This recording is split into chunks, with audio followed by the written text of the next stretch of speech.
तो अभी हम करने वाले हैं प्रीवियस ईयर एमसीक्यू। चैप्टर होगा आपका संघ राज्य क्षेत्र। जी हाँ दोस्तों, नमस्कार, जय हिंद, स्वागत है आपका आपके अपने यूट्यूब चैनल पर। UP PSC PYQ, RO PYQ अगर आप कर रहे हैं तो निश्चित रूप से आपके लिए ये वीडियो बहुत ही महत्वपूर्ण रहने वाला है। आज का हमारा टॉपिक है संघ राज्य क्षेत्र। विगत परीक्षाओं में पूछे गए सभी प्रश्न व्याख्या के सहित आपको देखने को मिलेंगे। वीडियो को लाइक कर लीजिएगा, चैनल पर नया चैनल को सब्सक्राइब कर लीजिएगा। तो चलिए शुरू करते हैं आज का ये बेहतरीन टॉपिक, संघ राज्य क्षेत्र।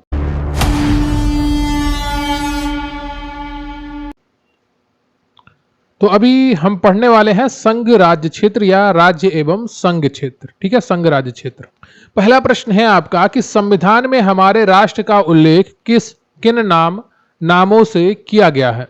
भारत तथा इंडिया, केवल भारत, हिंदुस्तान तथा इंडिया, भारत, हिंदुस्तान तथा इंडिया, आरएस, आरटीएस प्री 2003 में पूछा गया प्रश्न है। आपको बताना है कि संविधान में हमारे राष्ट्र का उल्लेख किन नामों से किया गया है। और उम्मीद करता हूं आप सभी को इसका उत्तर पता होगा। ऑप्शन ए आपका सही है, भारत तथा इंडिया।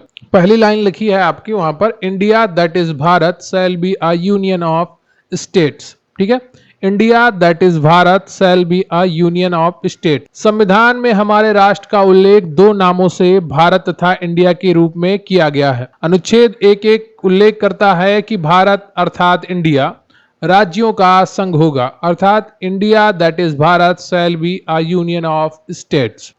अगला प्रश्न है आपका कि संविधान के प्रथम अनुच्छेद के अनुसार भारत है राज्यों का समूह, राज्यों का फेडरेशन, राज्यों का कन्फेडरेशन या राज्यों का यूनियन। यूपी पीसीएस प्री 2008 में पूछा गया प्रश्न है, संविधान के प्रथम अनुच्छेद के अनुसार भारत क्या है? बताइएगा दूसरे का कौन सा ऑप्शन आपका सही है। और सही उत्तर है आपका डी, राज्यों का यूनियन। संविधान के अनुच्छेद 1 में निर्धारित किया गया है कि भारत अर्थात इंडिया राज्यों का संघ होगा। भारत के राज्य क्षेत्र में राज्यों के राज्य क्षेत्र, संघ राज्य क्षेत्र और ऐसे अन्य राज्य क्षेत्र जो अर्जित किए जाएं समाविष्ट होंगे।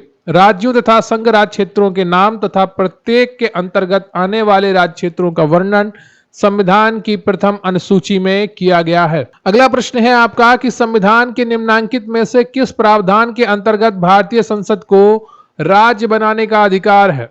अनुच्छेद 1, अनुच्छेद 3, अनुच्छेद 5, अनुच्छेद 2, अनुच्छेद 4। छत्तीसगढ़ पीसीएस प्री 2014 में पूछा गया प्रश्न है कि संविधान के निम्नांकित में से किस प्रावधान के अंतर्गत भारतीय संसद को नया राज्य बनाने का अधिकार है? और तीसरे का जो सही उत्तर है आपका वो है सी, अनुच्छेद 3। सी ऑप्शन आपका सही है। भारतीय संविधान के अनुच्छेद 3 के तहत नए राज्यों के निर्माण, उनके क्षेत्रों, सीमाओं तथा नाम में परिवर्तन का अधिकार शक्ति भारतीय संसद में निहित है, जबकि अनुच्छेद 1 के तहत संघ का नाम और राज्य क्षेत्र है और अनुच्छेद 2 के तहत भारतीय संघ में नए राज्यों के प्रवेश या स्थापना की शक्ति संसद को प्रदान की गई है। ठीक है, अगला प्रश्न है आपका 4 कि नए राज्य के गठन की शक्ति निहित है संसद में, मंत्रिपरिषद में, राष्ट्रपति में, राज्य पुनर्गठन आयोग में। यूपी पीसीएस मेंस 2008 में पूछा गया प्रश्न है कि नए राज्य के गठन की शक्ति निहित है। तो आयोग का काम जो होता है वो रिपोर्ट देना होता है, उसके पास शक्ति नहीं होती है। ठीक है, तो जो यहाँ पर आपका सही उत्तर है वह आपका वो चौथे का ए है, नए राज्य के गठन की शक्ति संसद में निहित है। अगला प्रश्न है आपका कि भारत के संविधान के अंतर्गत निम्नलिखित में से किसको राज्यों की सीमाओं को परिवर्तित करने की शक्ति प्राप्त है? अभी मैंने आपको बताया है कि संसद को प्राप्त है। ठीक है, यूपी पीसीएस मेंस 2015 में पूछा गया प्रश्न था। अगला प्रश्न है आपका कि एक राज्य को संघ में सम्मिलित करने अथवा नए राज्यों की स्थापना करने की कार्यपालिका शक्ति निम्नलिखित में से किसे प्राप्त है? संसद को, लोकसभा को, राजनीतिक दलों को, केंद्र सरकार को। UP PCS mains 2013, UP RO mains 2014 में पूछा गया प्रश्न है और छठे का जो सही उत्तर है आपका वो ए है, संसद को। अगला प्रश्न है आपका कि भारतीय संघ के अंतर्गत किसी राज्य को मिलाने का अधिकार किसे है? भारत के राष्ट्रपति को, प्रधानमंत्री को, संसद को, सर्वोच्च न्यायालय को। यूपी पीसीएस प्री 1990 में पूछा गया प्रश्न है, भारतीय संघ के अंतर्गत किसी राज्य को मिलाने का अधिकार किसे है? और सातवें का जो सही उत्तर है आपका वो है आपका सी, संसद को। अगला प्रश्न है आपका कि निम्नलिखित में से कौन सा कथन नए राज्यों के निर्माण के बारे में सही नहीं है? तो यहां पर पॉइंट दिए गए हैं कि ए दिया गया है, संसद विधि द्वारा एक नए राज्य का निर्माण कर सकती है। इस प्रकार की विधि में संविधान की पहली अनुसूची और चौथी अनुसूची के संशोधन का प्रावधान होगा। इस प्रकार की विधि को अनुच्छेद 368 के प्रयोजनों के लिए संविधान का संशोधन समझा जाएगा। इस प्रयोजन के लिए विधेयक संसद में तब तक पुनः स्थापित नहीं किया जा सकता जब तक इसे उस राज्य के विधानमंडल को निर्दिष्ट नहीं दिया गया हो जिसके क्षेत्र सीमाओं का नाम पर इसका प्रभाव पड़ता है। यूपीपीसीएस मेंस 2011 में पूछा गया प्रश्न है, एबीसीडी में कौन सा ऑप्शन आपका सही होगा? 8वें का। तो इसका जो सही उत्तर है आपका सी। इस प्रकार की विधि को अनुच्छेद 368 के प्रयोजनों के लिए संविधान का संशोधन समझा जाएगा। जब नए राज्यों का निर्माण होता है या नए राज्यों को ठीक है जोड़ा जाता है तो वहां पर आपको अनुच्छेद 368 की आवश्यकता नहीं पड़ती है।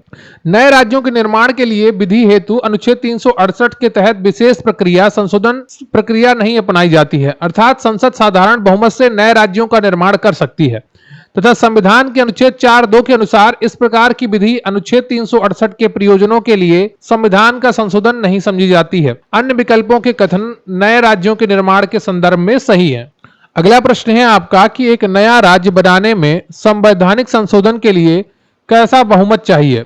साधारण, 2/3, 3/4, 2/3 एवं आधे राज्य का अनुसमर्थन, उपरोक्त में से कोई नहीं, उपरोक्त में से एक से अधिक। 60-62 बीपीएससी प्री 2016 में पूछा गया प्रश्न है कि एक नया राज्य बनाने में संवैधानिक संशोधन के लिए कैसा बहुमत चाहिए? 9 का कौन सा ऑप्शन आपका सही है ये आपको बताना है और इसका सही उत्तर है आपका ए ऑप्शन साधारण। अगला प्रश्न है आपका कि भारत में एक नया राज्य सृजित करने वाले विधेयक को पारित होना अनिवार्य है। संसद में साधारण बहुमत तथा कम से कम 2/3 राज्यों के अनुसमर्थन द्वारा, संसद में साधारण बहुमत द्वारा, संसद में 2/3 बहुमत तथा कम से कम 2/3 राज्यों के अनुसमर्थन द्वारा, उपयुक्त में से कोई नहीं। यूपीपीसीएस प्री 2016 में पूछा गया प्रश्न है कि भारत में एक नया राज्य सृजित करने वाले विधेयक को पारित होना अनिवार्य है और 10वें का कौन सा ऑप्शन आपका सही है? इसका सही उत्तर है आपका बी, संसद में साधारण बहुमत द्वारा। ठीक है।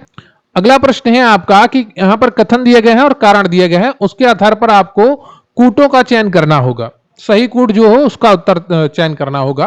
कथन ए, भारत संघ नहीं है। कारण दिया गया है किसी भी राज्य का क्षेत्र सीमा नाम उसकी सहमति के बिना भी परिवर्तित करने की शक्ति संघीय संसद को प्राप्त है। क्या कथन ए सही है? क्या कारण आर सही है? क्या कथन की व्याख्या कारण आर में है? बताइएगा। 11वें का कौन सा ऑप्शन आपका सही है ये आपको बताना है। और जो देखिए यहाँ पर भारत संघ नहीं है ये तो गलत है। अनुच्छेद 1 में ही लिखा है India shall be union of state. ठीक है, तो भारत राज्यों का संघ है, अनुच्छेद 1 में लिखा है, तो कथन तो आपका गलत हो गया लेकिन कारण सही है। ठीक है, राज्य क्षेत्र की सीमा नाम उसकी सहमति के बिना भी परिवर्तित किए जा सकते हैं, इसकी शक्ति संघीय संसद को प्राप्त है। तो आपका डी ऑप्शन यहां पर सही हो जाएगा। यूपीपीसीएस प्री 1999 में पूछा गया प्रश्न है। संविधान के अनुच्छेद 1 के अनुसार भारत राज्यों का संघ है। किसी भी राज्य के क्षेत्र सीमा या नाम में परिवर्तन हेतु राज्य के विधानमंडल का विचार प्रकट करना अनुच्छेद 3 के परंतु के तहत अपेक्षित है, किंतु इस संदर्भ में राज्य विधानमंडल के विचार संसद पर बाध्यकारी नहीं है। ठीक है। अगला प्रश्न है आपका कि संवैधानिक प्रावधानों के अनुसार राज्यों की सीमाओं को बदलने के लिए किसकी सहमति की आवश्यकता है? राज्य के विधानसभा सदन की, राज्य के मुख्यमंत्री की, राज्य की नहीं। छत्तीसगढ़ पीसीएस प्री 2019 में पूछा गया प्रश्न है कि संवैधानिक प्रावधानों के अनुसार राज्यों की सीमाओं को बदलने के लिए किसकी सहमति की आवश्यकता है? 12वें का जो सही उत्तर है आपका वो है डी, राज्य की सहमति की आवश्यकता नहीं होती है। संसद बहुत ही आसानी से बिना राज्य की सहमति के कर सकती है। अगला प्रश्न है आपका कि निम्नलिखित में से कौन एक नए राज्यों के निर्माण के लिए संवैधानिक उपबंध नहीं है? किसी राज्य का क्षेत्र बढ़ाकर, किसी राज्य का क्षेत्र घटाकर, किसी राज्य का नाम परिवर्तित कर एक राज्य संघ राज्य क्षेत्र शामिल कर सकेगा। बताइएगा निम्नलिखित में से कौन एक नए राज्य निर्माणों के लिए संवैधानिक उपबंध नहीं है? तो 13वें का कौन सा ऑप्शन आपका सही होगा ये आपको बताना है और सही उत्तर है आपका डी, एक राज्य संघ राज्य क्षेत्र शामिल कर सकेगा। यूपीपीसीएस मेंस 2013, कोई भी राज्य किसी भी राज्य क्षेत्र को सम्मिलित नहीं कर सकता है। क्या राज्य और क्या? ठीक है। भारतीय संविधान के अनुच्छेद 3 के अनुसार किसी राज्य की सीमाएं बदलने, नए राज्य का निर्माण करने अथवा उनके नाम में परिवर्तन का अधिकार केवल संसद को दिया गया है, राज्यों को यह अधिकार प्राप्त नहीं है। अगला प्रश्न है आपका कि निम्नलिखित में से कौन सा संविधान के अनुच्छेद 3 के तहत संसद के एक कानून द्वारा संभव नहीं है? नए राज्यों का गठन, राज्यों के क्षेत्रों में परिवर्तन, राज्यों की सीमाओं में परिवर्तन, नए राज्यों का प्रवेश। यूपीपीसीएस प्री 2020 में पूछा गया प्रश्न है और 14वें का कौन सा ऑप्शन आपका सही होगा? बताइएगा। और 14वें का जो सही उत्तर है आपका वो है डी, नए राज्यों का प्रवेश। ठीक है, भारतीय संविधान के अनुच्छेद 3 के तहत नए राज्यों का निर्माण, उनके क्षेत्रों, सीमाओं या नामों में परिवर्तन का अधिकार भारतीय संसद में विधि निर्माण के द्वारा निहित है, जबकि अनुच्छेद 2 के तहत संसद विधि द्वारा भारतीय संघ में नए राज्यों का प्रवेश या उनकी स्थापना कर सकती है। अनुच्छेद 2 में नए राज्यों को प्रवेश दिया जा सकता है, ठीक है, और 3 के द्वारा राज्यों का निर्माण, उनके नाम में परिवर्तन, सीमाओं में परिवर्तन, ये सब किया जा सकता है। लेकिन 2 के द्वारा संसद विधि द्वारा भारतीय संघ में नए राज्यों का प्रवेश कर सकती है। जैसे श्रीलंका को भारत में जोड़ना हो तो उसको नए राज्य के रूप में भारत में जोड़ सकती है अनुच्छेद 2 के द्वारा। ठीक है, अगला प्रश्न है आपका कि निम्न कथनों पर विचार कीजिए और दिए गए कूट की सहायता से बताइए कि इनमें से कौन सही है। संविधान में यूनियन ऑफ स्टेट शब्द प्रयुक्त हुआ है क्योंकि भारतीय राज्यों को अलग होने का अधिकार नहीं है। यस्केधर आयोग ने राज्यों के पुनर्गठन हेतु भाषा के आधार की अपेक्षा प्रशासनिक सुविधा को वरीयता दी थी। पंडित नेहरू, सरदार पटेल और पट्टाभी सीतारमैया की अध्यक्षता में कांग्रेस कमेटी राज्यों के पुनर्गठन में भाषाई आधार के पक्ष में नहीं थी। बताइएगा कौन सा ऑप्शन आपका सही है 15वें का। और सही उत्तर है आपका सभी तीनों डी। ठीक है, डी ऑप्शन आपका सही है, तीनों पॉइंट सही हैं। यूपी पीसीएस मेंस 2008 में पूछा गया प्रश्न है, डॉक्टर अंबेडकर के शब्दों में संविधान में प्रयुक्त यूनियन ऑफ स्टेट शब्द का अर्थ है संघ राज्य समझौते का परिणाम नहीं होने के कारण किसी भी राज्य को संघ से विलग होने का अधिकार नहीं है। यस्केधर आयोग 1948 ने भाषाई आधार पर राज्यों के पुनर्गठन का विरोध करते हुए इस संदर्भ में प्रशासनिक सुविधा को वरीयता दी थी। वर्ष 1948 में गठित पंडित नेहरू, सरदार पटेल और पट्टाभी सीतारमैया की कमेटी जेवीपी कमेटी ने अप्रैल 1949 में प्रस्तुत अपनी संस्तुतियों में राज्यों के पुनर्गठन में भाषाई आधार को अस्वीकृत किया था।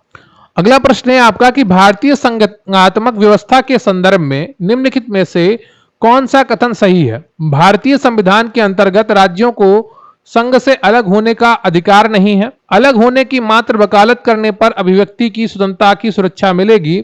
नीचे दिए गए कूटों में से सही उत्तर चुनना है आपको। ठीक है, केवल एक, केवल दो, दोनों या कोई नहीं। यूपी पीसीएस प्री 2019 में पूछा गया प्रश्न है कि भारतीय संघात्मक व्यवस्था के संदर्भ में निम्नलिखित में से कौन सा कथन सही है। 16 का जो सही उत्तर है आपका केवल एक सही है। ठीक है, भारतीय संविधान के अंतर्गत राज्यों को संघ से अलग होने का अधिकार नहीं है, ये तो आपको पता ही है। अलग होने की मात्र वकालत करने पर अभिव्यक्ति की स्वतंत्रता को सुरक्षा मिलेगी। ठीक है, तो केवल एक सही है, कोई भी सुरक्षा नहीं मिलेगी अगर आप अलग होने की बात करते हैं। यह अनुच्छेद 19 के तहत उल्लंघन है। ठीक है, यहां पर आपको पूरा मिलता है देखने। संविधान अनुच्छेद 19(1) का के तहत सभी नागरिकों को वाक स्वतंत्रता और अभिव्यक्ति स्वतंत्रता का मूल अधिकार प्राप्त है, परंतु इस अधिकार का प्रयोग पर भारत की प्रभुता और अखंडता, राज्य की सुरक्षा, विदेशी राज्यों के साथ मैत्रीपूर्ण संबंधों, लोक व्यवस्था, शिष्टाचार या सदाचार के हितों में अथवा न्यायालय अवमानना, मानहानि या अपराध उद्दीपन के संबंध में युक्ति युक्त निर्वर्धन राज्य विधि द्वारा आरोपित कर सकता है। तदनुसार भारत से अलग होने की मात्र वकालत करना भी संबंधित विधि के तहत अपराध माना जा सकता है। अगला प्रश्न है आपका कि राज्य पुनर्गठन आयोग ने 1 नवंबर 1956 को कितने राज्य तथा कितने संघ राज्य क्षेत्र बनाए। 14 राज्य, 6 संघ राज्य, 17 राज्य एवं 6 संघ राज्य, 14 राज्य एवं 8 संघ राज्य, 17 राज्य एवं 8 संघ राज्य। एमपी पीसीएस प्री 2004 में पूछा गया प्रश्न है और 17वें का कौन सा ऑप्शन आपका सही होगा। इसका सही उत्तर है आपका ए ऑप्शन, 14 राज्य और 6 संघ राज्य क्षेत्र। स्वतंत्रता के पश्चात नए राज्यों के निर्माण के लिए फजल अली की अध्यक्षता में एक राज्य पुनर्गठन आयोग का गठन हुआ, जिसकी सिफारिशों के आधार पर अधिनियमित 1956 राज्य पुनर्गठन अधिनियम 14 राज्य एवं 6 संघ राज्य क्षेत्र स्थापित किया गया। आंध्र प्रदेश स्वतंत्रता के पश्चात भाषा के आधार पर गठित पहला राज्य था। 1 अक्टूबर 1953 को यह राज्य बना था। अगला प्रश्न है आपका कि 1956 के राज्य पुनर्गठन अधिनियम द्वारा कितने राज्य और संघीय क्षेत्रों की स्थापना की गई। 14 राज्य, 6 संघीय क्षेत्र, 18 राज्य, 9 संघीय क्षेत्र, 22 राज्य, 8 संघीय क्षेत्र, 21 राज्य, 7 संघीय क्षेत्र। एमपी पीसीएस प्री 2020 का सवाल है और सही उत्तर है आपका ए ऑप्शन, 14 राज्य और 6 संघीय राज्य क्षेत्र। ठीक है, अगला प्रश्न है आपका कि भारत में कितने राज्य एवं संघीय प्रदेश हैं। 25 राज्य एवं 7 संघीय प्रदेश, 28 राज्य एवं 7 संघीय प्रदेश जिसमें राजधानी क्षेत्र भी सम्मिलित है, 24 राज्य एवं 6 संघीय प्रदेश, इनमें से कोई नहीं। यूपी पीसीएस प्री 2002 में पूछा गया प्रश्न है और 19 का जो सही उत्तर है आपका वो हो जाएगा डी, इनमें से कोई नहीं। ठीक है, प्रश्नकाल के दौरान संविधान की प्रथम अनुसूची के अनुसार भारत में 28 राज्य एवं संघ राज्य क्षेत्र 7 संघ राज्य क्षेत्र थे। 2 जून 2014 को तेलंगाना राज्य के गठन के पश्चात भारत में कुल 29 राज्य एवं 7 संघ राज्य क्षेत्र हो गए। पुनः जम्मू कश्मीर तथा लद्दाख को संघ राज्य क्षेत्र घोषित किया जाने के उपरांत कुल 28 संघ राज्य क्षेत्र एवं 28 राज्य और 9 संघ राज्य क्षेत्र हो गए। तत्पश्चात दादरा और नगर हवेली तथा दमन और दीव के एकीकरण के पश्चात संघ राज्य क्षेत्रों की संख्या 26 जनवरी 2020 से 8 हो गई। अतः वर्तमान में भारत में 28 राज्य हैं और 8 केंद्र शासित प्रदेश या संघ राज्य क्षेत्र हैं। अगला प्रश्न है आपका कि तेलंगाना राज्य बन जाने के बाद भारत के राज्यों की संख्या होगी 27, 28, 29 या 30। यूपी पीसीएस मेंस 2013 का प्रश्न है। उत्तराखंड यूडीए एलडीए प्री 2007 का प्रश्न है और 20 का जो सही उत्तर है आपका वो हो जाएगा यहां पर बी 28। ठीक है। 2 जून 2014 को तेलंगाना राज्य के गठन के बाद भारत में राज्यों की संख्या 29 हो गई थी, लेकिन जम्मू और कश्मीर राज्य के 2 संघ राज्य क्षेत्रों में विभाजन के उपरांत राज्यों की वर्तमान संख्या 28 तथा दादरा और नागर हवेली तथा दमन और दीव के विलय के बाद संघ राज्य क्षेत्रों की संख्या 8 हो गई थी। अगला प्रश्न है आपका कि भारत में कितने संघ शासित प्रदेश हैं? 6, 7, 8 या 9। एमपी पीसीएस प्री 1996 का प्रश्न है, बताइएगा 21 का कौन सा ऑप्शन आपका सही होगा और सही उत्तर है आपका सी 8। ठीक है। अगला प्रश्न है आपका कि निम्नलिखित में से कौन संघ राज्य क्षेत्र नहीं है? अंडमान और निकोबार द्वीप समूह, दमन और Diu, Goa, Puducherry. UP PCS mains 2013 में पूछा गया प्रश्न है और 22 का कौन सा ऑप्शन आपका सही होगा? 22 का सी ऑप्शन आपका सही है, गोवा। ठीक है। गोवा आपका संघ राज्य क्षेत्र नहीं है, ये पूरा राज्य है। अगला प्रश्न है आपका किस राज्य की राजधानी का नाम स्वतंत्रता प्राप्ति के बाद अभी भी तक नहीं बदला गया है? तमिलनाडु, पश्चिम Bengal, Kerala, Andhra Pradesh. MP PCS pre 2005 में पूछा गया प्रश्न है। देखिए जब ये प्रश्न आया था उस समय तक तो नहीं बदला गया था। सही उत्तर उस समय इसका आंध्र प्रदेश था, तब इसकी राजधानी हैदराबाद हुआ करती थी। लेकिन 2 जून 2014 को तेलंगाना राज्य के निर्माण के बाद अगले 14 वर्ष से अनधिक अवधि तक हैदराबाद के आंध्र प्रदेश और तेलंगाना की संयुक्त राजधानी बने रहने का प्रावधान आंध्र प्रदेश पुनर्गठन अधिनियम 2014 के तहत किया गया तथा इस अवधि के बाद आंध्र प्रदेश की नई राजधानी होनी थी। वर्ष 2020 में आंध्र प्रदेश विधानसभा द्वारा पारित अधिनियम के तहत यहाँ 3 राजधानियों अमरावती विधायी राजधानी, विशाखापट्टनम कार्यकारी राजधानी एवं कुरनूल न्यायिक राजधानी का प्रावधान किया गया। तमिलनाडु की राजधानी मद्रास का अद्यतन नाम चेन्नई, पश्चिम बंगाल की राजधानी कलकत्ता का अद्यतन नाम कोलकाता एवं केरल की राजधानी त्रिवेंद्रम का अद्यतन नाम तिरुवनंतपुरम हो गया है। अगला प्रश्न है आपका कि दिल्ली है एक राज्य है, एक केंद्र शासित प्रदेश है, एक स्वायत्त शासी परिषद है, इनमें से कोई नहीं। बीपीएससी प्री 1997-98 में पूछा गया प्रश्न है। 24 का कौन सा ऑप्शन आपका सही होगा? बी एक केंद्र शासित प्रदेश है। अगला प्रश्न है आपका किस संविधान संशोधन द्वारा दिल्ली को राष्ट्रीय राजधानी क्षेत्र का दर्जा दिया गया? 67, 68, 69, 70। यूपी पीएससी आरआई 2014 में पूछा गया प्रश्न है और 25 का जो सही उत्तर है आपका वो बी है 69वां। 69वें संविधान संशोधन अधिनियम 1991 के द्वारा देश की राजधानी दिल्ली को संघ राज्य क्षेत्र की श्रेणी में कायम रखते हुए इसके लिए एक विधानसभा और मंत्रिपरिषद का उपबंध किया गया। साथ ही संविधान के अनुच्छेद 239 का के तहत संघ राज्य क्षेत्र दिल्ली को राष्ट्रीय राजधानी क्षेत्र एनसीआर का दर्जा भी दिया गया। ठीक है। वीडियो को लाइक कर लीजिए, चैनल पर नया है चैनल को सब्सक्राइब कर लीजिए। अगला प्रश्न है आपका कि भारत के संविधान के अनुच्छेद 240 के अंतर्गत कुछ संघ राज्य क्षेत्रों के लिए विनियम बनाने की राष्ट्रपति की शक्ति के संदर्भ में निम्न में से कौन सा युग्म सही सुमेलित नहीं है? तो संघ राज्य क्षेत्रों के बारे में कुछ अनुच्छेद हैं, उनका सही सुमेलन आपसे पूछा है। आरएएस आरटीएस 2018 में पूछा गया प्रश्न है, बताइएगा कौन सा ऑप्शन आपका सही होगा। 240 जो आपका अनुच्छेद है वो संघ राज्य क्षेत्रों के लिए है और उसके जो पार्ट है वो उसके बारे में पूछा गया है। क्वेश्चन नंबर 26 है आपका और इसका सही ऑप्शन है आपका डी। 240 एक का घा पुडुचेरी के लिए नहीं है। ठीक है, ये दमन और दीव के लिए है और जो गा है वो दादरा और नगर हवेली के लिए है। ठीक है, तो प्रश्नकाल के दौरान यह स्थिति थी कि भारतीय संविधान के अनुच्छेद 240 कुछ संघ राज्य क्षेत्रों के लिए विनियम बनाने की राष्ट्रपति की शक्ति के अनुसार राष्ट्रपति। ठीक है, तो 240 एक का का अंडमान और निकोबार द्वीप समूह, 240 एक का खा लक्षद्वीप, 240 एक का गा दादरा और नागर हवेली और 240 एक का घा दमन और दीव और 240 एक का इंग्या पुडुचेरी। संघ राज्य क्षेत्र की शांति, प्रगति और सुशासन के लिए विनियम बना सकेगा। प्रश्नगत विकल्प डी में अनुच्छेद 240(1) का घ पुडुचेरी दिया गया है, जो कि गलत है। वर्तमान में दादरा और नागर हवेली तथा दमन और दीव संघ राज्य क्षेत्रों का विलय अधिनियम 2019 के द्वारा अनुच्छेद 240(1) ग के तहत दादरा और नागर हवेली तथा दमन और दीव को स्थापित किया गया है, जबकि अनुच्छेद 240(1) घ को विलोपित कर दिया गया है। तो वर्तमान में अनुच्छेद 240(1) घ विलोपित है, ठीक है, और इंगिया जो है आपका वो पुडुचेरी है। अगला प्रश्न है आपका कि निम्नलिखित कथनों में से कौन सा एक गलत है। गोवा को 1987 में पूर्ण राज्य का दर्जा प्राप्त हुआ। दीव खंबात की खाड़ी गोल्फ ऑफ खंबात में एक टापू है।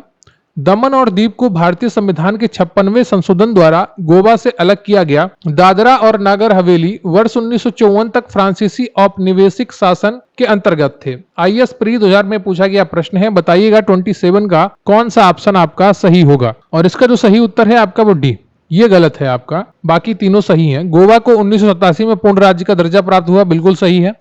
दीव खंबात की खाड़ी में एक टापू है और दमन और दीव को भारतीय संविधान के 56वें संशोधन द्वारा गोवा से अलग किया गया था, ठीक है। दादरा और नागर हवेली वर्ष 1954 तक पुर्तगाली शासन के अधीन थे, ठीक है, तो ये पुर्तगाली शासन के अधीन थे, फ्रांसीसी शासन के अधीन नहीं थे। अंतरराष्ट्रीय न्यायालय के भारत के पक्ष में निर्णय के पश्चात दादरा और नागर हवेली को भारत में मिला लिया गया था। प्रश्नगत अन्य 3 कथन सही है। अगला प्रश्न है आपका कि सिक्किम भारत का एक राज्य बनाया गया था 30वें संशोधन के अंतर्गत, 32वें संशोधन के अंतर्गत, 35वें संशोधन के अंतर्गत या 42वें संशोधन के अंतर्गत। 38वीं बीपीएससी प्री 1999 और यूपी लोअर सबऑर्डिनेट प्री 2013 में पूछा गया प्रश्न है कि सिक्किम भारत का एक राज्य बनाया गया था, कब बनाया गया था ये आपको बताना है। और सही उत्तर है इसका आपका सी, 35वें संविधान संशोधन के अंतर्गत। 35वें संविधान संशोधन 1974 के द्वारा सिक्किम को भारत में संयुक्त राज्य के रूप में शामिल किया गया था। 36वें संविधान संशोधन 1975 द्वारा सिक्किम को 22वां राज्य पूर्ण राज्य का दर्जा प्रदान किया गया, ठीक है। लगभग 1 वर्ष के बाद सिक्किम को पूर्ण राज्य का दर्जा प्रदान किया गया था 1975 में 36वें संशोधन के द्वारा, जबकि 35वें संशोधन 1974 के द्वारा सिक्किम को भारत में संयुक्त राज्य के रूप में शामिल किया गया था। अगला प्रश्न है आपका कि निम्नलिखित संविधान संशोधन में से किसके द्वारा सिक्किम को विधिवत भारत संघ के एक पूर्ण राज्य के रूप में सम्मिलित किया गया था। अभी अभी आपको बताया गया है, बताइएगा कौन सा ऑप्शन आपका सही होगा। यूपी पीसीएस मेंस 2005 में पूछा गया प्रश्न है और 29 का जो सही ऑप्शन है आपका वो सी है, 36वां संविधान संशोधन 1975। अगला प्रश्न है आपका कि बिहार को काटकर एक पृथक वनांचल राज्य का बनाना संभव है। राज्य विधानसभा में कानून पारित करके, राज्यपाल द्वारा अध्यादेश को पारित करके, संवैधानिक औपचारिकता को समाप्त करके, इनमें से कोई नहीं। बीपीएससी प्री 1999 का प्रश्न है, बताइएगा इनमें से कौन सा ऑप्शन आपका सही होगा 30 का। और इसका जो सही उत्तर है आपका डी, ठीक है। राज्य के पास कोई भी अधिकार नहीं है नए राज्य के निर्माण का या सीमा में परिवर्तन का। राज्यों का निर्माण करने का अधिकार अनुच्छेद 3 के अनुसार संघीय संसद को है। अतः बिहार को काटकर पृथक वनांचल राज्य का बनाना संसद के प्रावधानों द्वारा ही संभव नहीं है, ठीक है। संभव है पर संसद के प्रावधानों द्वारा संभव है, राज्य के प्रावधानों द्वारा संभव नहीं है। अतः उत्तर डी सही होगा आपका, ठीक है। अगला प्रश्न है आपका कि निम्नलिखित राज्यों के गठन पर विचार कीजिए तथा इन्हें कालानुक्रम में व्यवस्थित कीजिए। एक गोवा है, तेलंगाना है, झारखंड है, हरियाणा है। इनके आधार पर आपको सही कूट चुनना है। और यूपी पीसीएस प्री 2021 में पूछा गया प्रश्न है, बहुत ही आसानी से आप इसका उत्तर कर पाएंगे क्योंकि काफी ज्यादा अंतर है इन राज्यों के गठन में, ठीक है। तो सही राज्य कौन सा होगा वो आपको चुनना है। सबसे पहले यहाँ पर आपका हरियाणा बना था, ठीक है, और फिर आपका जो बना था राज्य वो था गोवा, ठीक है। फिर आपका झारखंड बना था और फिर आपका तेलंगाना बना था, इसलिए आपका बी ऑप्शन सही हो जाएगा, ठीक है। तो गोवा जब बना था तो 30 मई 1987 को, तेलंगाना 2 जून 2014 को बना, झारखंड आपका 15 नवंबर 2000 को बना और हरियाणा आपका 1 नवंबर 1966 को बना। तो सबसे पहले हरियाणा बना था तो इसलिए चौथा पहले आएगा, फिर उसके बाद गोवा बना था 1987 में, इसलिए पहले नंबर पर दूसरे नंबर पर गोवा आएगा। इसी तरीके से तीसरे नंबर पर आपका झारखंड आएगा और सबसे लास्ट में आपका तेलंगाना आएगा। अगला प्रश्न है आपका कि निम्नलिखित भारतीय राज्यों का उनके निर्माण के अनुसार कालानुक्रम बनाएं तथा अंत में दिए गए कूट का प्रयोग करते हुए सही उत्तर का चयन करें। 1 नंबर पर छत्तीसगढ़ है, दूसरे नंबर पर अरुणाचल प्रदेश है, तीसरे पर झारखंड है और चौथे पे सिक्किम है। यूपी पीसीएस प्री 2009 और यूपी पीसीएस मेंस 2006 में पूछा गया प्रश्न है और इनका आपको सही कालानुक्रम बनाना है। बताइएगा 32 का कौन सा ऑप्शन आपका सही है। देखिए, जो सबसे पहले यहाँ पर जो राज्य था वो सिक्किम बना था, ठीक है, और फिर उसके बाद आपका अरुणाचल प्रदेश बना, और फिर आपका छत्तीसगढ़ बना और फिर आपका झारखंड बना। ठीक है, तो यहां पर जो ऑप्शन आपका सही होगा वो बी होगा। एक तरफ राज्य दिए गए हैं, दूसरी तरफ गठन का वर्ष दिया गया है। आंध्र प्रदेश 1953 बना, राजस्थान 1956 में बना 1 नवंबर को, महाराष्ट्र 1960 में बना 1 मई को, नागालैंड बना 1963 को 1 दिसंबर, हरियाणा बना 1966 1 नवंबर और हिमाचल प्रदेश बना है 1971 25 जनवरी को, मेघालय बना है 1972 21 जनवरी को, सिक्किम बना है 1975 16 मई को, अरुणाचल प्रदेश बना है 1987 20 फरवरी को, छत्तीसगढ़ बना है 2000 1 नवंबर को और उत्तराखंड बना है आपका 2009 नवंबर को और झारखंड का निर्माण हुआ है 2015 नवंबर को। ठीक है, तो इन राज्यों का गठन इस प्रकार हुआ है और इसी तरीके से आपको इन राज्यों के गठन वर्ष कम से कम याद होने चाहिए, एग्जैक्ट तारीख याद हो या ना हो। अगला प्रश्न है आपका कि नीचे दिए गए राज्यों को भारत संघ के संपूर्ण राज्य का दर्जा प्राप्त होने का सही कालानुक्रम कौन सा है? सिक्किम, अरुणाचल प्रदेश, नागालैंड, हरियाणा, नागालैंड, हरियाणा, सिक्किम, अरुणाचल प्रदेश, सिक्किम, हरियाणा, नागालैंड, अरुणाचल प्रदेश, नागालैंड, अरुणाचल प्रदेश, सिक्किम, हरियाणा। बताइएगा पूर्ण राज्य बनने का, संपूर्ण राज्य बनने का या दर्जा प्राप्त होने का सही कालानुक्रम कौन सा है? 33 का कौन सा ऑप्शन आपका सही होगा ये आपको बताना है और इसका जो सही उत्तर है आपका वो बी है, नागालैंड, हरियाणा, सिक्किम और अरुणाचल प्रदेश। ठीक है, अगर इसका कालानुक्रम देखना है आपको तो नागालैंड 1963 में बना। ठीक है, और आपका जो हरियाणा है वो 1966 में बना, फिर आपका सिक्किम बना 1975 में और अरुणाचल प्रदेश बना आपका 1987 में। ठीक है, तो नागालैंड, हरियाणा, सिक्किम, अरुणाचल प्रदेश, बी ऑप्शन आपका सही हो जाता है। अगला प्रश्न है आपका कि छत्तीसगढ़ राज्य स्वरूप में आया 1 नवंबर 2000 को, 9 नवंबर 2000 को, 10 नवंबर 2000 को, 1 जनवरी 2000 को। छत्तीसगढ़ पीसीएस प्री 2011 में पूछा गया प्रश्न है और ये मैंने अभी आपको करवाया था। इसका सही उत्तर है आपका ए, 1 नवंबर 2000 को। अगला प्रश्न है आपका कि उत्तराखंड राज्य की स्थापना हुई वर्ष 1999 में, वर्ष 2000 में, वर्ष 2001 में या वर्ष 2002 में? यूपी पीसीएस मेंस 2014 का प्रश्न है और इसका सही उत्तर है आपका बी, वर्ष 2000 में। अगला प्रश्न है आपका कि निम्न राज्यों का सृजन वर्ष 1960 के बाद हुआ था, इन्हें उनके गठन के आरोही कालक्रमानुसार व्यवस्थित करिए और अपना उत्तर दिए गए कोड की सहायता से चुनिए। हरियाणा, सिक्किम, नागालैंड, मेघालय। तो 1960 के बाद हुआ है इनका गठन और उनके गठन के सही आरोही कालानुक्रमानुसार व्यवस्थित करना है आपको और अपना उत्तर चुनना है। ठीक है, यूपी पीसीएस प्री 2010 में पूछा गया प्रश्न है और यूपी पीसीएस स्पेशल मेंस 2008 में पूछा गया प्रश्न है। 36 का कौन सा ऑप्शन आपका सही होगा ये आपको बताना है। देखिए सबसे पहले आपका नागालैंड बना था इन राज्यों में जो मैंने आपको बताया था। ठीक है, उसके बाद आपका हरियाणा बना था और 3-1 अगर आप ढूंढ लेते हैं तो निश्चित रूप से आपका सी ऑप्शन सही हो जाएगा, फिर आपका मेघालय आएगा और सबसे बाद में आपका सिक्किम राज्य, हम इन चारों ऑप्शन में। ठीक है, अगला प्रश्न है आपका कि भारत में निम्नलिखित राज्यों को बनाने के सही कालानुक्रम को पहचानिए और दिए गए कोड से उत्तर सुनिए। 1 2 3 4, 4 3 1 2, 1 3 2 4, 3 4 1 2। बताइएगा इनमें से कौन सा ऑप्शन आपका सही है ये आपको बताना है। 37 का और यूपी पीसीएस प्री 2014 में पूछा गया प्रश्न है। देखिए आप सभी को पता भाषाई आधार पर सबसे पहले बनने वाला राज्य कौन सा था? आंध्र प्रदेश था, तो एक ऑप्शन आपका यहाँ पर सही हो जाएगा। फिर आपका हरियाणा आएगा तीसरे नंबर पर और फिर आपका जो आएगा वो हिमाचल प्रदेश आएगा और फिर आपका आएगा सिक्किम। तो 1 3 2 4 किसमें है? बी ऑप्शन में है, आपका बी ऑप्शन सही हो जाएगा। अगला प्रश्न है आपका कि निम्न राज्यों के निर्माण का सही आरोही क्रम है। Nagaland, Meghalaya, Sikkim, Arunachal Pradesh, Meghalaya, Arunachal Pradesh, Nagaland, Sikkim, Arunachal Pradesh, Nagaland, Sikkim, Meghalaya, Sikkim, Nagaland, Arunachal Pradesh, Meghalaya. UP RO mains 2013 में पूछा गया प्रश्न है। 38 का कौन सा ऑप्शन आपका सही होगा ये आपको बताना है और सही उत्तर है आपका ए, नागालैंड, फिर मेघालय, फिर सिक्किम और फिर आपका अरुणाचल प्रदेश। ठीक है, अगला प्रश्न है आपका कि निम्नलिखित राज्यों के निर्माण का सही अवरोही क्रम डिसेंडिंग ऑर्डर में आपको पूछा गया है। Maharashtra, Rajasthan, Haryana, Haryana, Rajasthan, Maharashtra, Rajasthan, Maharashtra, Haryana, Haryana, Maharashtra, Rajasthan. UP PCS mains 2013 में पूछा गया प्रश्न है, अवरोही क्रम में आपसे पूछा गया है। और 39 का जो सही उत्तर है आपका वो है डी, हरियाणा, महाराष्ट्र और राजस्थान। ठीक है, अगला प्रश्न है आपका कि सूची 1 को सूची 2 से आपको सम्मिलित करना है। ठीक है, और उसी के आधार पर कूटों को चुनना है। एक तरफ राज्य दिए गए हैं, दूसरी तरफ उनके अस्तित्व में आने का वर्ष दिया गया है। झारखंड कब आया, तेलंगाना कब आया, सिक्किम कब आया और नागालैंड कब आया? देखिए नागालैंड आपका 1962 में आया था, झारखंड आपका 2000 में आया था, तेलंगाना आपका 2014 में आया था और सिक्किम आपका 1975 में अस्तित्व में आया था। ठीक है, तो 1 का 2 सिर्फ एक ऑप्शन में है, बी ऑप्शन आपका सही हो जाएगा। यूपी आरओ मेंस 2017 में पूछा गया प्रश्न है। देखिए प्रश्न में एक गलती थी, वो गलती क्या थी? जो नागालैंड के लिए वर्ष दिया गया था वो 1962 दिया गया था, लेकिन सही जो तिथि है वो 1 दिसंबर 1963 है। ठीक है, ये चीज ध्यान रखिएगा, मुझे ध्यान नहीं रहा वो चीज देखने का, लेकिन आप लोग ये चीज ध्यान रखिएगा। नागालैंड का जो अस्तित्व में आया है वो 1 दिसंबर 1963 को आया है। झारखंड 2000 में बना है, तेलंगाना 2014 को बना है और सिक्किम 1975 में बना है। ठीक है, अगला प्रश्न है आपका कि निम्नलिखित में से किस राज्य का गठन वर्ष 1948 में हुआ? पश्चिम बंगाल, असम का, पंजाब का, हिमाचल प्रदेश का, यूपी आरओ मेंस 2013 में पूछा गया प्रश्न है। बताइएगा 41 का कौन सा ऑप्शन आपका सही हो जाएगा। और इसका सही उत्तर है आपका, देखिए वैसे तो इसका कोई उत्तर नहीं है, लेकिन अगर राज्य का अर्थ यहां पर प्रोविंस ले लिया जाए तो हिमाचल प्रदेश आपका सही उत्तर हो सकता है। ठीक है, प्रोविंस ले लिया जाए राज्य का अर्थ। इस प्रश्न के अंग्रेजी संस्करण में राज्य के लिए स्टेट शब्द का प्रयोग हुआ था। इस आधार पर दिए गए विकल्पों में कोई विकल्प सही नहीं है, परंतु यदि राज्य का अर्थ प्रोविंस लिया जाए तो वर्ष 1948 में गठित राज्य हिमाचल प्रदेश होगा।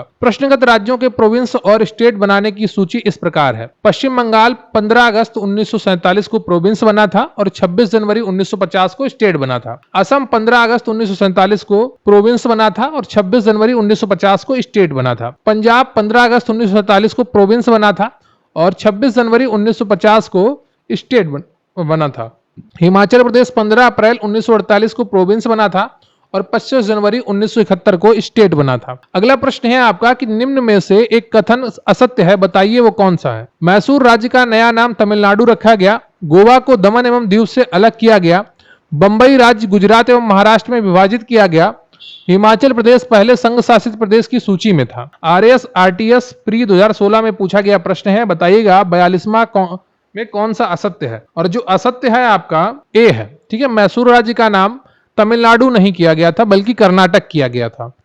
मैसूर राज्य नाम परिवर्तन अधिनियम 1973 के द्वारा मैसूर राज्य का नया नाम कर्नाटक किया गया, तो अतः कथन ए सत्य है। गोवा दमन और द्वीप पुनर्गठन अधिनियम 1987 के द्वारा गोवा को अलग किया गया। बंबई पुनर्गठन अधिनियम 1960 के द्वारा बंबई राज्य को गुजरात एवं महाराष्ट्र में विभाजित किया गया तथा हिमाचल प्रदेश अधिनियम 1970 के द्वारा हिमाचल प्रदेश संघ राज्य क्षेत्र को 25 जनवरी 1971 को राज्य का दर्जा दिया गया। अतः अन्य तीनों कथन सत्य हैं। हिमाचल प्रदेश को 1 नवंबर 1956 को संघ राज्य क्षेत्र बनाया गया था। अगला प्रश्न है आपका 43। भाषा के आधार पर राज्यों के गठन हेतु राज्य पुनर्गठन आयोग की स्थापना कब की गई थी? 1856, 1956, 1957, 1960। यूपी पीसीएस प्री 1990 में पूछा गया प्रश्न है कि भाषा के आधार पर राज्यों के गठन हेतु राज्य पुनर्गठन आयोग की स्थापना कब की गई थी? और 43 का जो सही उत्तर है आपका, देखिए इसमें कोई भी ऑप्शन आपका सही नहीं है। ठीक है, यूपी पीसीएस प्री 1990 में जो प्रश्न अवश्य पूछा गया था, लेकिन इसमें कोई भी ऑप्शन आपका सही नहीं है। भाषाई आधार पर राज्य पुनर्गठन आयोग की स्थापना 29 दिसंबर 1953 को की गई थी, जिसने अपनी रिपोर्ट 30 सितंबर 1955 को सौंपी। आयोग के अध्यक्ष फजल अली थे तथा अन्य 2 सदस्य थे, हृदयनाथ कुंजरू और केएम पनेक्कर। अतः प्रश्न में कोई भी विकल्प उपयुक्त नहीं है। अगला प्रश्न है आपका कि भाषाई आधार पर राज्यों का पुनर्गठन किस वर्ष में किया गया था? 1947 में, 1951 में, 1956 में, 1966 में। उत्तराखंड यूडीए एलडीए मेंस 2007 का प्रश्न है। एमपी पीसीएस प्री 1992 का प्रश्न है। बताइएगा भाषाई आधार पर राज्यों का पुनर्गठन किस वर्ष में किया गया था? और 44 का जो सही उत्तर है आपका वो हो जाएगा सी। ठीक है, 1956 में। तो राज्य पुनर्गठन अधिनियम 1956 द्वारा भाषाई आधार पर राज्यों का पुनर्गठन वर्ष 1956 में किया गया। विदित हो कि भाषा के आधार पर सर्वप्रथम आंध्र प्रदेश का पृथक राज्य के रूप में सृजन वर्ष 1953 में हुआ था। अगला प्रश्न है आपका कि भाषाई आधार पर सर्वप्रथम किस राज्य का गठन हुआ? Rajasthan, Andhra Pradesh, Madhya Pradesh, Karnataka. MP PCS pre 1991 2016 में पूछा गया प्रश्न है। उत्तराखंड यूडीए एलडीए प्री 2007 में पूछा गया प्रश्न है। भाषाई आधार पर सर्वप्रथम किस राज्य का गठन हुआ था? 45 का कौन सा ऑप्शन आपका सही होगा ये आपको बताना है, और सही उत्तर है आपका बी, आंध्र प्रदेश का हुआ था। ठीक है, अगला प्रश्न है आपका कि आंध्र प्रदेश एक भाषाई राज्य के रूप में गठित किया गया, कब किया गया आपसे पूछा गया? 1950, 1953, 1956, 1961। यूपी पीसीएस मेंस 2009 का प्रश्न है और सही उत्तर है आपका बी, 1953 में किया गया था। ठीक है, अगला प्रश्न है आपका कि भारत में राज्य पुनर्गठन आयोग की संस्तुति के आधार पर राज्यों का पुनर्गठन किस वर्ष किया गया? 47, 51, 56 या 66? सही उत्तर कौन सा होगा? सही उत्तर है इसका सी, 1956। उत्तराखंड यूडीएलडीए में 2 बार पूछा गया, 7 और 6 में। अगला प्रश्न है आपका कि निम्नलिखित में से किस राज्य को केंद्र सरकार द्वारा विशेष श्रेणी का दर्जा एससीएस कभी प्रदान नहीं किया गया? बिहार, सिक्किम, हिमाचल प्रदेश, जम्मू और कश्मीर, उपयुक्त में से कोई नहीं है। बीपीएससी प्री 2019 का प्रश्न है, बताइएगा 49 का कौन सा ऑप्शन आपका सही होगा। और इसका जो सही उत्तर है आपका वो ए है। बिहार को कभी भी SCS का दर्जा प्रदान नहीं किया गया, लेकिन बिहार सरकार लगातार ये केंद्र से मांग करती रहती है। अब तक कुल 11 राज्यों को विशेष श्रेणी का दर्जा मिला है। इनमें 8 पूर्वोत्तर के राज्य हैं, जबकि 3 हिमालय क्षेत्र के राज्य हैं, उत्तराखंड, हिमाचल प्रदेश, जम्मू कश्मीर, ठीक है, राज्य के रूप में। और पूर्वोत्तर के 8 राज्यों में मणिपुर, मेघालय, त्रिपुरा, सिक्किम, अरुणाचल प्रदेश, असम, नागालैंड और मिजोरम है। अगला प्रश्न है आपका कि निम्नलिखित कथनों में से कौन सा सत्य है। कांग्रेस के नागपुर सत्र 1920 के पश्चात प्रांतीय कांग्रेस समितियों का गठन भाषाई आधार पर किया गया था। बी, 1948 में कांग्रेस ने भाषाई आधार पर प्रांतों के गठन की मांग को अस्वीकार कर दिया। तो इस पे आपका कूट कौन सा सही होगा, ये आपसे पूछा गया है। RAS RTS प्री 2018 का प्रश्न है और 50वें का कौन सा ऑप्शन आपका सही होगा, ये आपको बताना है। और इसका जो सही उत्तर है आपका डी, ए और बी दोनों सही हैं, ठीक है। भारतीय राष्ट्रीय कांग्रेस का 35वां अधिवेशन वर्ष 1920 में नागपुर में बी राघवाचारी की अध्यक्षता में हुआ था। इसी अधिवेशन में के पश्चात प्रांतीय कांग्रेस समितियों का गठन भाषाई आधार पर किया गया था। भारत की आजादी के बाद वर्ष 1948 में संविधान सभा ने SK धर के नेतृत्व में भाषाई राज्य आयोग की नियुक्ति की। इस आयोग ने भाषा के आधार पर प्रांतों के गठन को नकार दिया था। दिसंबर 1948 में कांग्रेस द्वारा इस आयोग की संस्तुतियों पर विचार हेतु जवाहर नेहरू, वल्लभ भाई पटेल और पट्टाभी सीतारमैया की 3 सदस्यीय JVP समिति का गठन किया गया था, जिसने अप्रैल 1949 में प्रस्तुत अपनी रिपोर्ट में भाषाई आधार पर प्रांतों का गठन की मांग को अस्वीकार कर दिया था। ठीक है, तो उत्तर आपका डी सही है, दोनों आपका सही है। तो ये रहा आपका UPPCS PYQ RO चैप्टर आपका संघ राज्य क्षेत्र। ठीक है, काफी महत्वपूर्ण चैप्टर है और परीक्षा में यहाँ से आपके प्रश्न जितने भी आए थे विगत परीक्षाओं में पूछे गए, उन सबको मैंने अभी आपको पढ़ाया और कराया है। उम्मीद करता हूँ आपने पूरी क्लास बहुत ही अच्छी तरीके से अटेंड की होगी। कमेंट करके बताइएगा इनमें से कितने प्रश्न आपको आते थे। जो मैंने आज 50 प्रश्न आपको कराए हैं। ये प्रीवियस ईयर MCQ की जो सीरीज चल रही है वो बहुत ही अच्छी है। आप लगातार तैयारी करिए और अच्छे तरीके से पढ़िए। निश्चित रूप से आपकी तैयारी में ये 4 चांद लगाएंगे। वीडियो को लाइक कर लीजिएगा, चैनल पर नया है चैनल को सब्सक्राइब कर लीजिएगा। Thank you very much. जय हिंद, जय भारत।